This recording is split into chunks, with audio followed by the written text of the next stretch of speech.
Okay, so this week is Parsha Toldos, and I selected a fun subject, an interesting subject to talk about today. This is a subject that's really not limited to our Parsha. In fact, it's featured in almost every Parsha in the book of Genesis. And it's a subject that I've gotten a lot of questions about. It actually relates to what we talked about last week. I find it to be very interesting, and I want to do like a dedicated episode to the subject. And whenever anyone asks me a question about this, I say, you know what? In Toldos of November of 2021, we did a whole episode on the subject. Go listen to it, and you'll have everything you need about this subject in one place. And the subject is Torah pre-Sinai. Torah of Abraham, the Torah of Isaac, the Torah of Jacob, the Torah of the Jewish family before the descent to Egypt, before the national revelation at Sinai, before we actually got the Torah, what was the status, what is the state of Torah beforehand? Now, what does this actually mean? What it means is there are many examples of the family of Abraham observing and studying Torah before it was even given. So, for example, in our parsha, we have many examples of this concept. So when Isaac instructs his son Esau to go catch some game and prepare it for him, he tells him, this is chapter 27, verse 3, take your tools and take your bow and take your sword and go out to the field. And Rashi explains that he's telling him to go sharpen your sword, sharpen your knife, so that when you catch the animal and you slaughter it, make sure that the knife is razor sharp. So that way, the animal that you produce and the meat that you produce is going to be kosher. He's telling Esau, I want you to slaughter it so that the meat that you serve me will be produced with a sharp knife, and that way it will be kosher for me to consume. Now, obviously, you read that, you say, wait a minute, what's going on over here? The laws of kosher are not told to us until, I think it's Parsha Shmini in the book of Leviticus. And the laws of slaughtering is not featured till Deuteronomy chapter 12. Yet Isaac, already, again, hundreds of years before Sinai, is concerned about having kosher meat. How does he even know what kosher meat is? Moreover, a few verses later, we read chapter 27, verse 9, that Isaac observed Pesach and ate the paschal offering. Rashi says that the reason why Rebekah asks for 2 goats, one of them is to have the delicacies that he's asking for, and the other one is for the paschal offering. Moreover, we read 26:12 that Isaac wanted to estimate the yield of his land, and he found out that it was 100 times more than was anticipated. This is 26:12 of our parsha, and Rashi tells us that the reason why he did that is because he wanted to know how much to tithe. And by the way, in 1420, Abraham tithed. And Rashi tells us that when Esau was tricking his father, this is in our Parsha 25:27, it says that he was trapping and tricking his father by portraying himself as being super righteous and wanting to know how to tithe salt and hay. And in Esther's Parsha, after Jacob has his dream with the ladder and the angels going up and down, he promises God, everything you give to me, I will tithe. So got a mitzvah in the Torah that happens, or that's instructed to us later on. Tithing is already being done by the forefathers. Rashi tells us that Sarah lit candles on Friday night. Of course, this is a ubiquitous mitzvah that we do. It's actually a rabbinic mitzvah, but a mitzvah that's done in every Jewish home. Friday night, you light candles. Sarah, hundreds of years before Sinai, hundreds of years really before the formation of the Jewish nation, was lighting candles and baking challah for Shabbos. After Jacob, in chapter 32, after he has the separation from Laban, he's about to encounter the next nemesis, the next menace. He's about to meet Esau. He sends messengers to Esau, and he tells them to go tell my brother, my master Esau, that I have lived im Lavan Garti. I lived with Laban. And Rashi tells us the word Garti, which means I lived, is an anagram of the word Taryag, meaning 613. And what Jacob was intimating to his brother is that even though he lived alongside or next to, in the proximity of Laban, he maintained 613 mitzvos. All the mitzvos of the Torah amount to 613 mitzvos. And when Jacob was in the house of Laban, he kept all 613. Again, Jacob is 4 generations before Moshe, before Sinai. Nevertheless, he kept all 613. So this is a very unusual concept because we're not accustomed to thinking of the characters of Genesis as ones who live with Torah, who observe Torah. This is all before Sinai, after all. Nevertheless, we see many instances in the literature and the commentary and the Midrash and the Rashi that they actually kept the whole Torah. Now, the source is actually in our Parsha. God promises Isaac that he will take good care of him and he will increase his descendants. And the reason, Genesis 26:5, Ekev asher shama Avraham b'koli, because Abraham hearkened to my voice, vayishmor mishmarti, he guarded my charge, mitzvosai, my mitzvos, chutosai, my statutes, v'torasai, and my Torahs. The verse is explicit that Abraham hearkened to God's voice, guarded God's charge and mitzvos, and statutes, and Torahs. And Rashi explains, what does this mean? Abraham hearkened to God's voice when God tested him. And Abraham guarded the Almighty's charge by keeping rabbinic law. And Abraham guarded the Almighty's mitzvos. What does that mean? That's a category of mitzvos that are logical. Logical laws like the laws against murder and theft, things that even if you weren't commanded to do it by God, you would do it nonetheless. Chutosai, statutes, refer to statutes, to laws that defy human logic, like the prohibition against eating non-kosher animals, or wearing shatnez, garments made out of wool and linen, or any other mitzvah that makes no sense to us. And finally, Torosai, my Torahs, that's a reference to the written Torah and the oral Torah. So we have a verse here which kind of grounds this whole idea that there's Torah that exists before Sinai, and there's Torah that's observed by Abraham, Isaac, and Jacob, and their families. And we have an explicit verse that says that Abraham observed it all. The Talmud, the book of Yoma, says even further, even rabbinic law, even the laws of Eruv, Abraham observed. This is an astonishing thing. Centuries before Sinai, Abraham observed all of Torah. Presumably, Abraham wore tefillin. Abraham had tzitzis on the corners of his garments. Abraham had a mezuzah on his doorpost. You would imagine, on the festival of Sukkot, Abraham sat in a sukkah and shook a lulav and ate matzah, kept the whole Torah. This is just an amazing thing. Before there's a Jewish nation, before there's an Exodus, all 613 mitzvos were observed by Abraham and certainly by Isaac and Jacob as well. So much so that there's a very famous question by the Ramban, and this is something we spoke about in the past. The Ramban asks the question, one of the mitzvahs of the Torah is that a man may not marry 2 sisters simultaneously. If one of them dies, then that's okay. But simultaneously, you cannot be married to 2 sisters.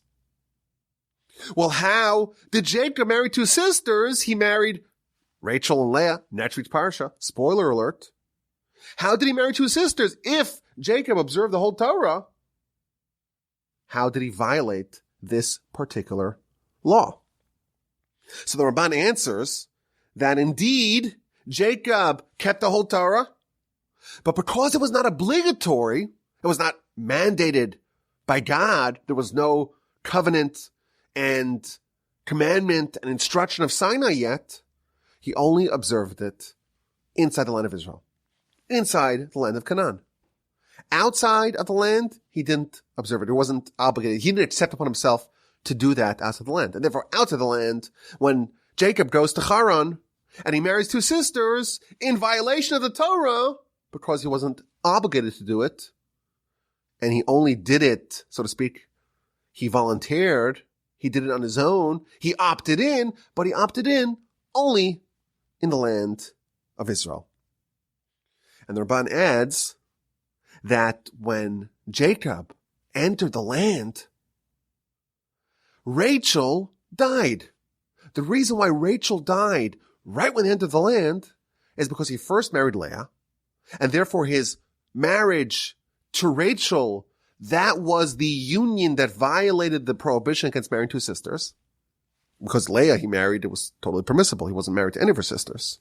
The marriage to Rachel was the one that encroached on this prohibition, and therefore, as he entered the land, Rachel had to die in order to, so to speak, annul that marriage and prevent Jacob from being married to two sisters. That's the Ramban's comment and his explanation.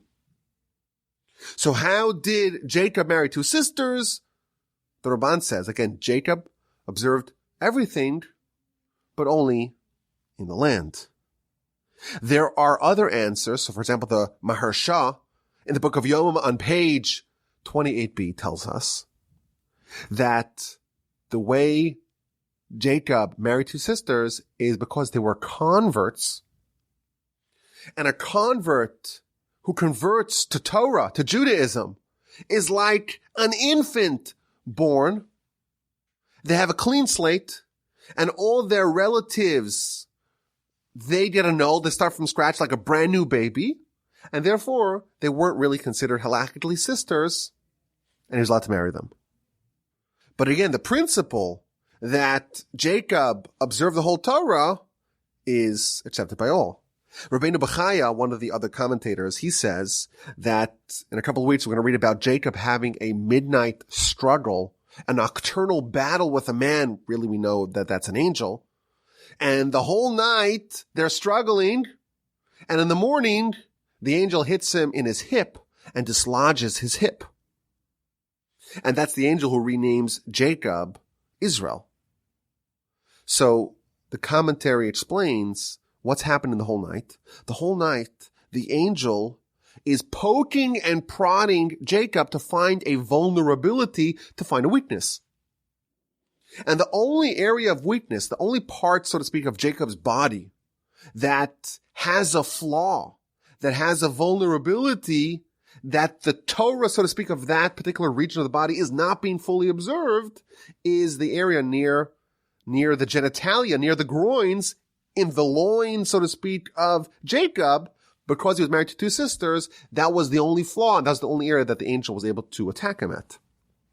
But regardless, everyone agrees that at least to a certain extent, or at least in Israel, in Canaan, in the land, the forefathers observed the Torah way before it was given. Now, it's not just the observance of the Torah that they did, it was also the study of Torah. We mentioned this last week. Abraham headed an institution, a yeshiva, and Eliezer, his confidant and right-hand man, he was in charge of teaching Torah.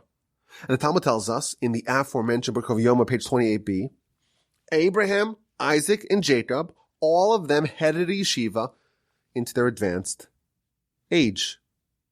Moreover, the Talmud actually says something very stunning. The Talmud says, not only did Abraham have Torah, Abraham's Torah was more comprehensive than ours.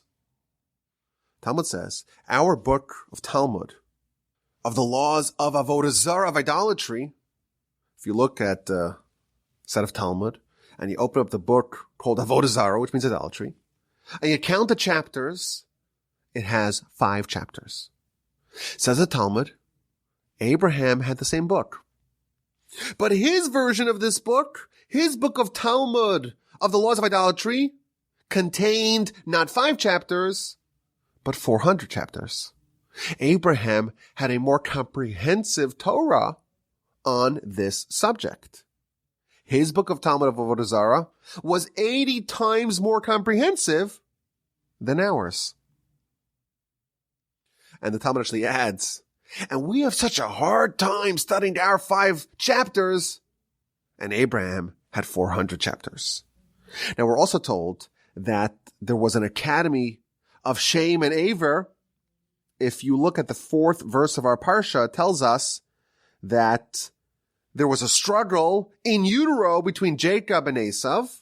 And Rashi explains that whenever Rebekah, who was bearing those 2 babies, or those 2 fetuses, whenever she passed the academy of Torah of Shem and Aver, Shem is the righteous son of Noah, and Aver is Shem's great-grandson, and they had an academy, and in the academy they studied Torah, again, way before Sinai.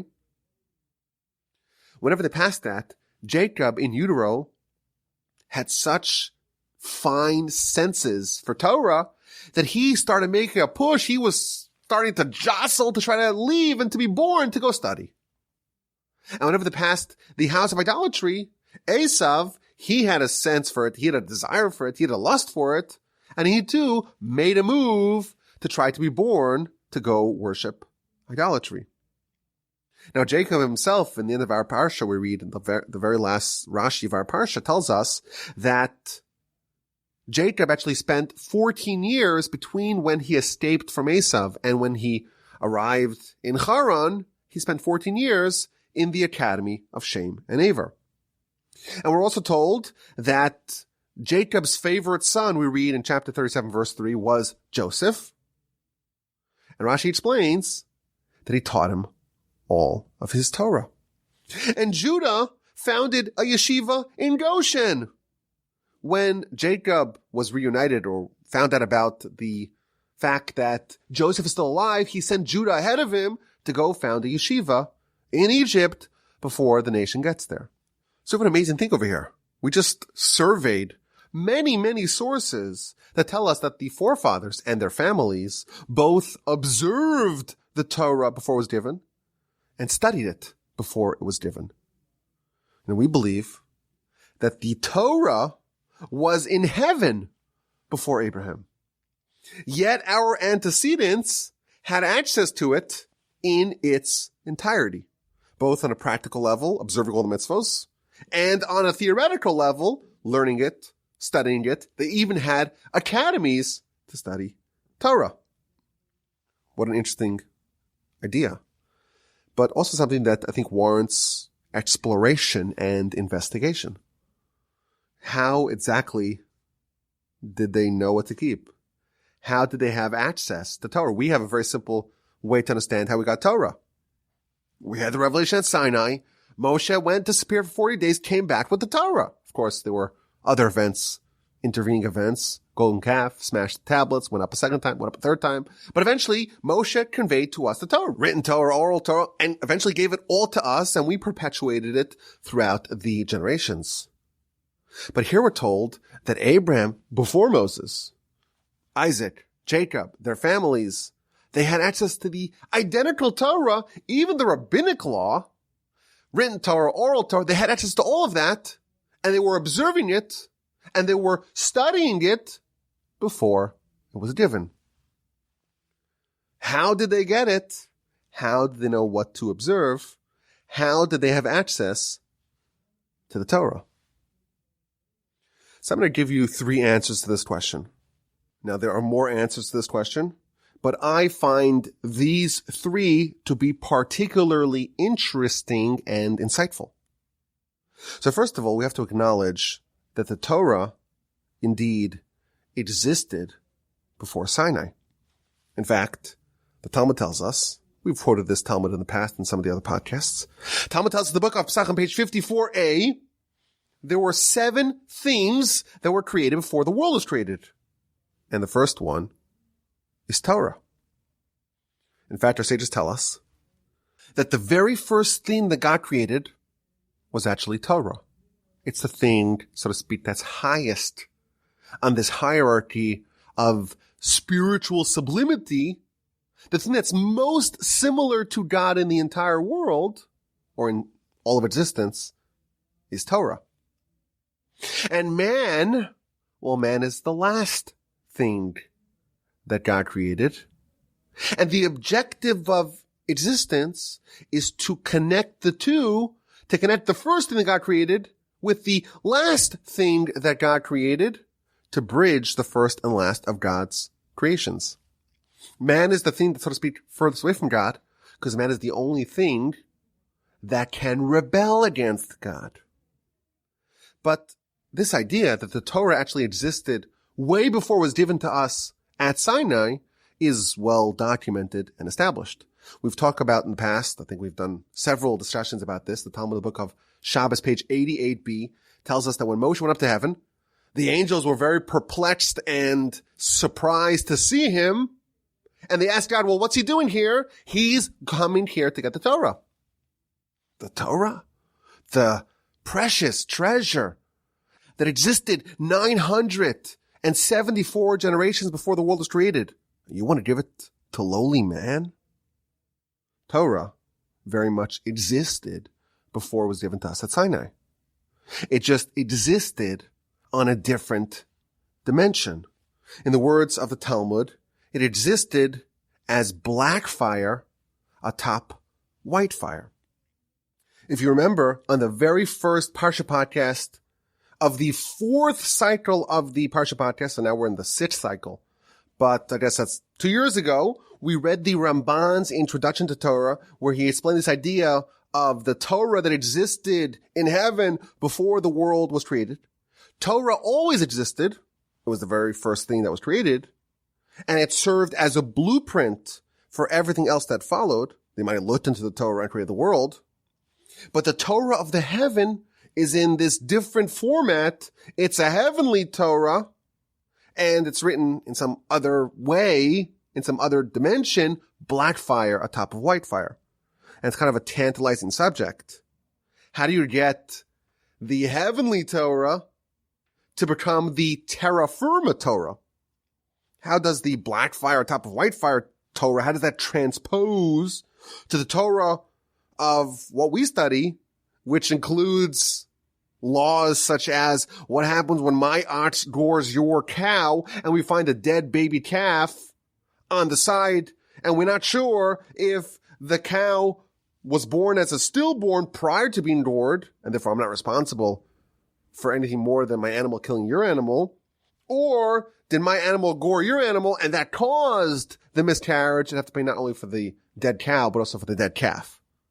That's a law that's discussed in our Torah, but you won't find a version of that in the Torah of black fire atop of white fire. That is a Torah that's, so to speak, adapted to the spiritual world. Sinai is the transpositioning of Torah from the heavenly version of it to the earthly version of it. The essence of Torah, its holiness, is not diminished, but the garments, so to speak, of Torah are going to be adapted and tailored to our world and our world's frameworks. And by the way, this is really interesting. We have a heavenly Torah, Torah of black fire atop of white fire, and we have an earthly Torah, a Torah of oxen goring each other and all kinds of laws about humans and laws that matter to our world. And they're the same Torah, just in different garments. What happens after you die? After you die, if you are righteous and meritorious, you're invited to the afterlife. What an amazing thing. What are we going to do in the afterlife? How are we going to spend our time? There isn't like politics or sports or Netflix in heaven. Those pastimes are not going to resonate at all with us there. We want to cleave to God. We want to connect to the Almighty. That's the only thing that matters to us. Real existence. Not the fantasy. And we're going to have an opportunity to study Torah, please God if we're meritorious. Not just the earthly Torah, but we're going to be exposed to the Torah of black fire atop of white fire. The heavenly Torah. The Torah of the soul. The Torah that's not couched in human terms. The Torah of the angels. The Torah of heaven. So much so that the sources that talk about these kinds of matters, they tell us that even someone who's a super duper righteous person, completely righteous, when they die, well, they go to heaven, right? Well, when do they go to heaven? So I would have thought, right after they die, they roll out the red carpet, proverbially, and they go straight to heaven.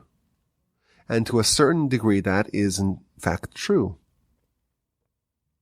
But they have to actually spend a whole year in the lower paradise before they can enter the upper paradise. There's a lower level of heaven, and only after they spend a year in the lower level of heaven can they ascend to the higher level of heaven. And the reason for this is because they have to learn to acclimate to the perspectives, to the outlooks, to the worldview of the heavenly Torah. Even if someone is immersed and developed a real expertise, a taste for Torah here, they need to be trained, so to speak, to do the exact opposite of what Moshe did. Moshe went to heaven and took a heavenly Torah and transposed it to us to make it palatable and understandable to us.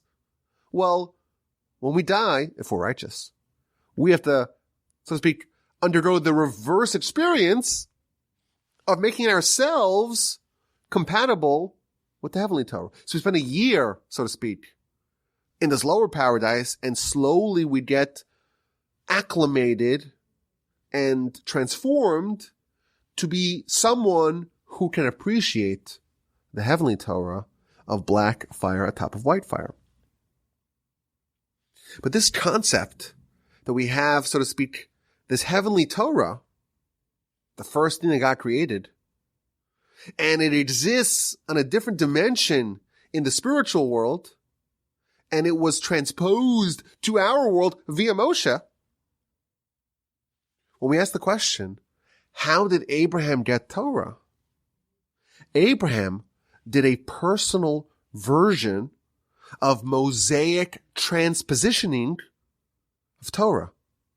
Abraham was a prophet. He was in communication with God. And the Almighty revealed to him the heavenly Torah via prophecy. But he was also able to transpose that into understanding exactly how to behave in this world in line with Torah. That's the first explanation of how Abraham had Torah. How did he know exactly what to do? He had access to Torah of black fire, top of white fire. And like Moses, for the nation, Abraham himself knew how to do the same thing, how to translate those insights and those understandings, those principles to the human and worldly frameworks. That's one explanation. There's a second explanation I want to share, and that is based upon a Talmud book of Eruvin, page 100b. It says, had we not been given Torah, we would learn modesty from a cat. A cat's very modest. You'll never catch a cat going to the bathroom. And we'd learn not to steal from an ant. Ants don't steal from their friends' piles. And we'd learn fidelity from a dove, because a dove is loyal to their spouse. And we'd learn proper interpersonal and marital behavior from a rooster. That's what the Talmud says. If we didn't have Torah, we could find out the principles of Torah from studying animals. There's a deep idea over here. There is a synergy in the world. We believe that the Torah, well, that's created by God. The world and all the things that are in the world, that's also created by God. God's handiwork and God's commandments both come from God. So it should be no surprise if we find overlaps between the two. Moreover, we said that the Almighty used the Torah to create the world. And therefore, it's possible to reverse engineer the result, namely the world itself, to figure out Torah, to figure out the blueprint. Torah and all creation, they all have the same craftsman. And therefore, there's going to be a lot of overlap. It's going to be possible to figure out the principles of Torah from the world around us. And by the way, you'll notice that a lot of societies that didn't have a Sinai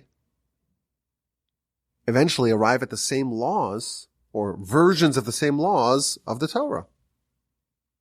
And the reason is because the world and even the human brain, that's all made by God. The Torah is just the direct, clear, succinct, comprehensive will of God. But truthfully, there are other ways to arrive at that because the brain that we're using to interface with the world and the world itself and all the messages that the world imparts to us, all that comes from God. And therefore, theoretically, it's possible to arrive at the conclusions of the Torah from examining the world. And therefore, the second theory argues that Abraham, again, did not have a Sinai experience, a revelation to get the Torah, but he reversed engineered the world and discovered Torah from the world. And finally, there is a third interpretation I want to share with you today on this Parsha Podcast, that I'm supposed to be subdued and really calm. Am I doing a good job? Am I being calm? Am I being balanced? Am I maintaining my composure? I hope so. There's a midrash that tells us where Abraham got his Torah from. Mehechan lamad Avraham es haTorah. From where did Abraham study the Torah? And it gives us two answers. One of them is me'atzmo. He studied Torah from himself. The second opinion tells us that his two kidneys were transformed into two pitchers of water, and those pitchers began to sprout Torah from them. So where did Abraham study Torah from? From himself. And his two kidneys turned into two well springs of Torah. There's a deep idea over here. Each and every one of us, we have a soul within us. A soul is a captive citizen from the spiritual world. The soul doesn't want to be here. The soul yearns to go back to where it came from. It suffers every minute that it's here. But the soul actually contains within it all of Torah. Everything that we need is actually found within us.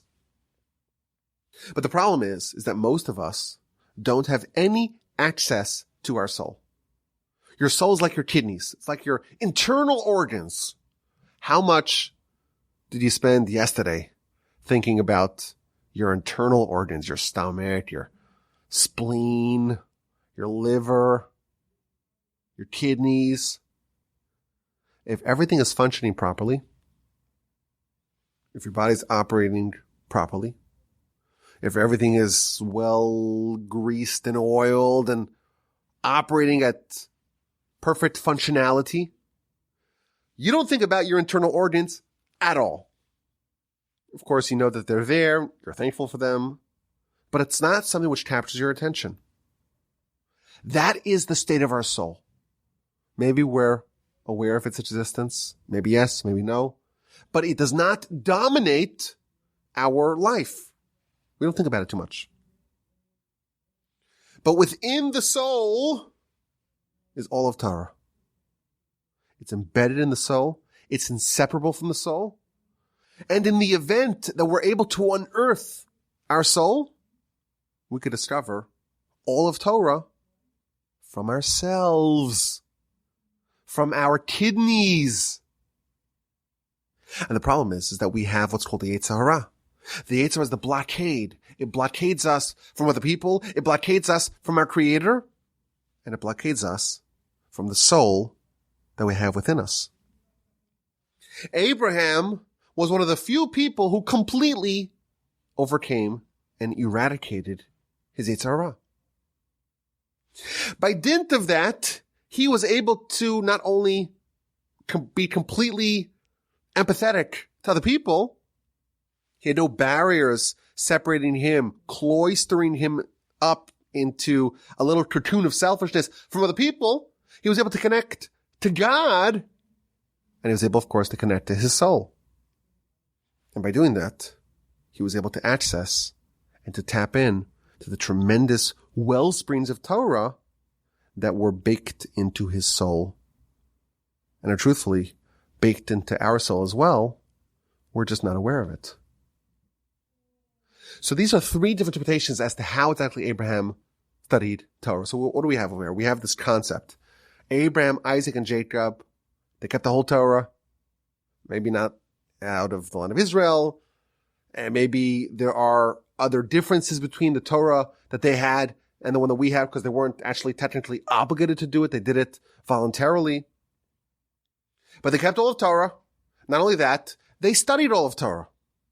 Maybe even more than what we have. And we have three different approaches to understand how exactly they did that. Either Abraham was able to transpose the Torah in a way similar to Moshe, from the heavenly Torah of black fire, top of white fire, into the worldly frameworks, the earthly frameworks that we live in. Or he was able to reverse engineer this world to be able to see what the world was all about and to find within it the fingerprint, so to speak, of God and of the Torah. Alternatively, he was able to find it deep within him. To me, the most interesting takeaway of this, the lesson, I think, of this subject, is that Torah is the best way to live, but it's the definitive way to live. Even we think of Torah as something that, we're obligated to do it. We better do it, or else we're in trouble. We were commanded, and we accepted the covenant at Sinai. We're bound to it. We're obligated to it. We have no choice. We have to follow these rules. Here we see that Abraham, Isaac, and Jacob, they kept the entire Torah, every part of it, every jot and tittle, even the rabbinic law.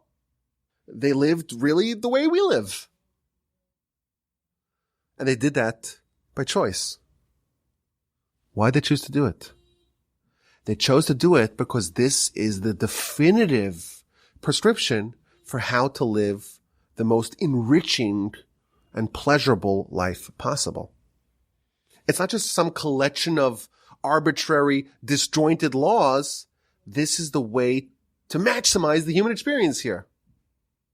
In fact, we're even told that the human body and the Torah are perfect mirrors of each other. Moreover, the human soul and Torah are perfect mirrors of each other as well. Meaning that by doing the Torah, we're actually perfecting and uplifting ourselves.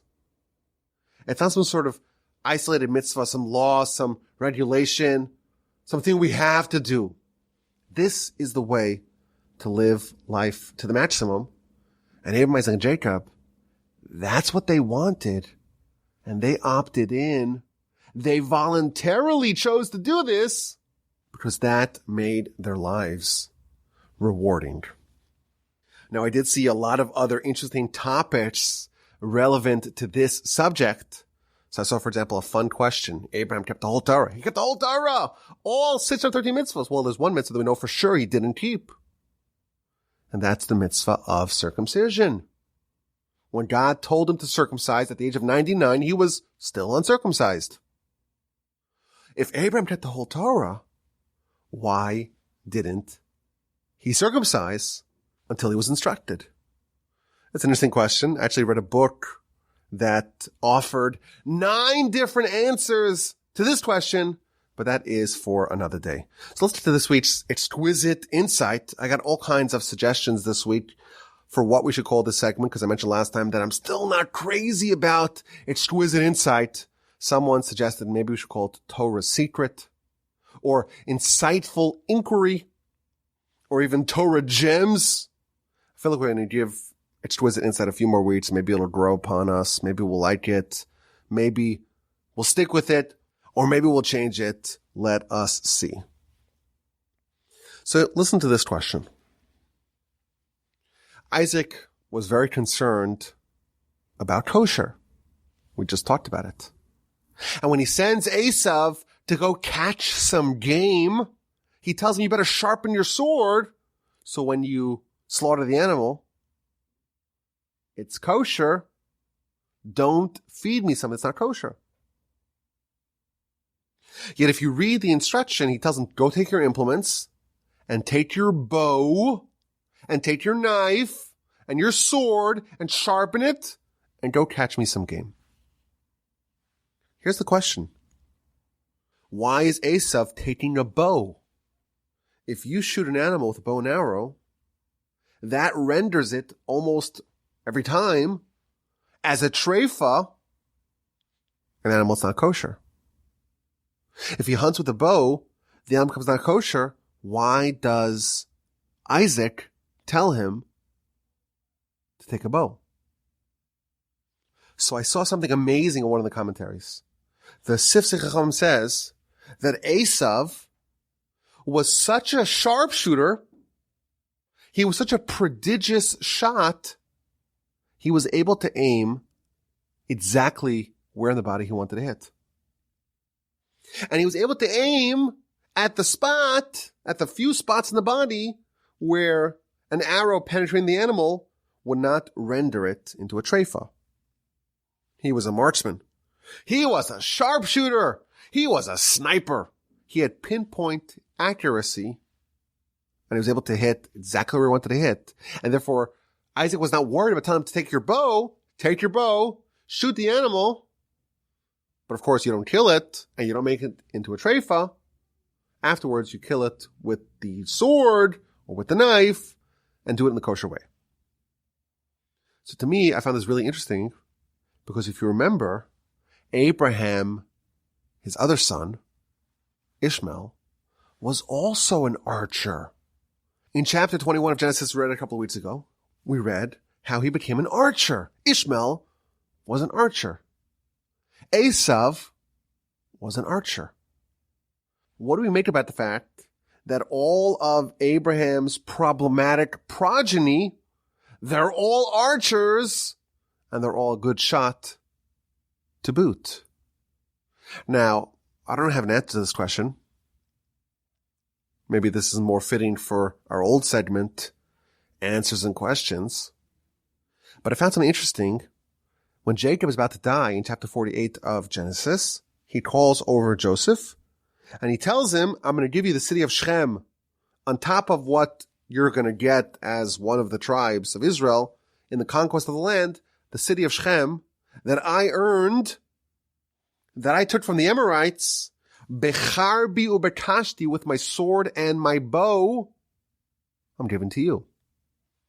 Jacob apparently was also an archer. It's almost like we're a family of sharpshooters here. Everyone who comes from Abraham has a good shot. Ishmael's a sharpshooter. Jacob and Esav are both skilled with the bow. But then Rashi tells us something really interesting. What does it mean that Jacob captured the city of Shechem with his bow and arrow? It means his prayer. His prayer penetrated heaven like a bow and arrow and was so effective at hitting its mark. So maybe what this means is that all of Abraham's descendants had tremendous skill. They were all archers, but the arena in which they chose to display, to exhibit, to master their skills or to hone their craft, Jacob was an archer, but he kind of channeled all of that towards prayer and was able to accomplish his war efforts, so to speak, or whatever he needed, he got via prayer. Whereas Esav and Ishmael, they had the same skills or similar skill sets, but they chose to play in a different arena, and therefore they ended up as ordinary archers. Is that an exquisite idea? I feel like it's almost like an exquisite stub. Feels like there's more meat on the bone, but it's an insight. There's something to work with.